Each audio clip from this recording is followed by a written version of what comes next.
Bon, eh bien, bonjour à tous.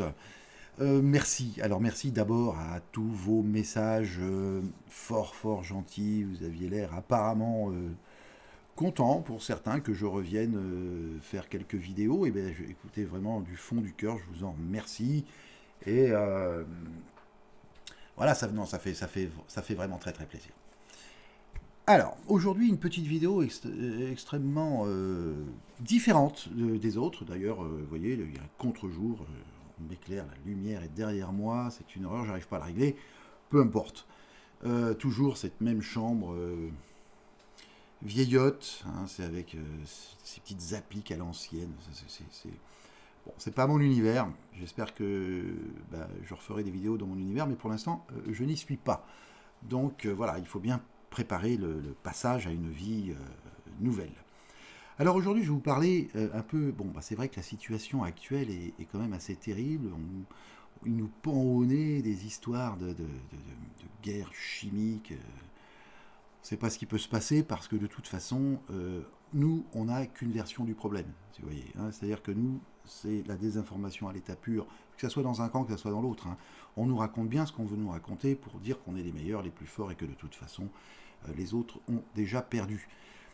Moi, j'y crois pas. Je pense qu'on nous raconte pas tout et que certainement on risque d'être à un moment donné à terme, hein, entraîné dans ce conflit par une erreur, une bêtise, une bricole, un truc qui se passera juste à la frontière. Ça a déjà failli avec une caserne.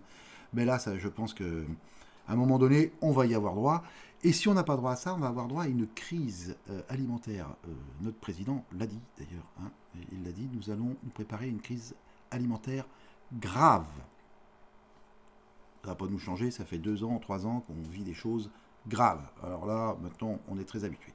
Seulement, pour ce faire, moi j'ai regardé pas mal de vidéos, alors je me foutais de la gueule des gens, vous savez, qui préparent leur sac un peu pour se barrer dans les bois s'il se passe quelque chose. Je disais, ils sont complètement tarés, qu'est-ce qu'on va aller vivre dans les bois? Or, imaginons un problème très simple. Moi, je suis sur Bordeaux actuellement. Si la centrale à côté de Bordeaux, la centrale nucléaire, hein, venait à avoir des problèmes, on nous demanderait d'évacuer certainement en toute urgence. Ouais, alors en toute urgence, avec le stress, en disant mais qu'est-ce qui se passe, patati patata, on prend un caleçon, un machin, une brosse à dents, même pas, on n'en sait rien, on met une boîte de conserve dans je sais pas quoi, dans un espèce de sac de prise unique, et il nous l'a barré en bagnole. Direct, bien entendu, les embouteillages, hein, parce que tout le monde aura eu la même idée, c'est-à-dire tout le monde se barre. Et ouais, mais alors bon, je vous en souhaite du courage pour passer le pont d'Aquitaine. Déjà en temps normal, c'est le bordel, mais là, ça sera la catastrophe. On n'avancera pas, et je pense que plusieurs heures après, on n'aura pas fait 500 mètres. Donc, en termes d'évacuation, on se retrouve sur le bord d'une route. Certains abandonneront leur véhicule, d'autres resteront là en disant non, non, je tiens encore à mes affaires. Bon, imaginons qu'on abandonne le véhicule ou même qu'on doive passer la nuit dans un véhicule, il est quand même important d'avoir un petit sac, vous voyez, un petit sac où dedans on mettra l'essentiel préparé à l'avance, hein, bien entendu, hein.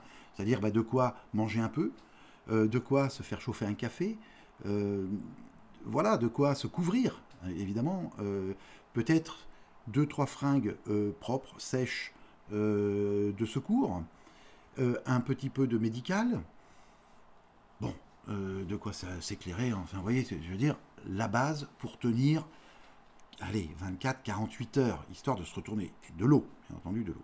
Alors, ce que je vais faire dans une vidéo, là, je vais vous présenter le sac que j'ai maintenant tout le temps dans ma voiture. Alors, moi, j'avais pas de petit sac en fait, parce que c'était trop petit, et puis là je mettais rien, ou c'était trop gros. Bon, alors bon, tant pis, j'ai opté sur le gros sac, c'est la voiture qui le porte, mais le jour où ça sera moi, je pense qu'il est quand même assez lourd. Il faudra d'ailleurs que je le pèse, et je vais faire une vidéo sur ce que j'ai dans mon sac.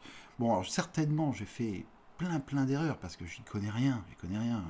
On a beau regarder des tutos, etc., mais j'y connais rien. Alors moi j'ai placé tel que moi je le pensais. Je pense que tout le monde est un peu comme moi. C'est, on va mettre des priorités sur ça, ça ou ça. Je ne sais pas. Alors voilà, je vais vous présenter dans la prochaine vidéo qui va suivre mon sac d'évacuation. J'aime pas ce terme, mais bon, mon sac un petit peu pour pouvoir manger et dormir au chaud pendant 48 heures. Voilà. Sur ce, merci encore à tous. La vidéo va arriver parce que je vais essayer d'aller la tourner maintenant. Et si j'ai le temps, je vous la mets ce soir. Voilà, parce que ça va être une vidéo un peu spéciale, de déballer ce sac comme ça dans les voisins. C'est un truc de fou. En tout cas, je vous souhaite à tous une très très très bonne fin d'après-midi. Et surtout, portez-vous fiers. On va y arriver. Que ciao.